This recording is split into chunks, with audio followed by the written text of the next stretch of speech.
என்னடி சிக்கனா? சிக்கன் வறுவல் செய்ய போறேன்டா. அதெல்லாம் காய்ச்சல் வர மாதிரி இருக்குது, முடியல ஆச்சு பூச்சுன்னு.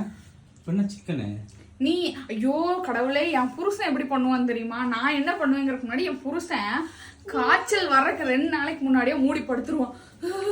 உடம்புலாம் என்ன பண்ணுது, முடியல. அந்த 2 நாள் எண்ணெய் இல்லாம, உப்பு இல்லாம, காரம் இல்லாம சாப்பிடணும்.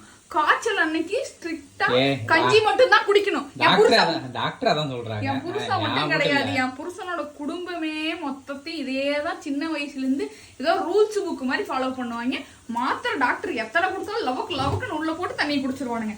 நம்மளுக்கு அப்படியெல்லாம் பண்ணோம்னு வச்சுக்குவேன், அதுவே சீக்காய் போயிடும். 4 நாள் நல்ல சோறு சாப்பிடலன்னு வச்சுக்குவேன், ஏதோ வியாதி வந்துருச்சுன்னு எனக்கு அதுவே தனி சீக்கா மாறிடும். எனக்குலாம் காய்ச்சல் வர மாதிரி இருக்குன்னா 2 மாத்திரைலாம் வேண்டாம், நல்லா 2 எலும்பு எடுத்து நல்லா காரசாரமா நல்ல நறுக்குன்னு கடிச்சேன்னு வச்சுக்க, காய்ச்சலாவது ஒன்னாவது எல்லாம் பறந்து போயிடும். மத்தியானத்துக்குள்ள எப்படி பவர் ஆகிறன்னு மட்டும் பாருடா.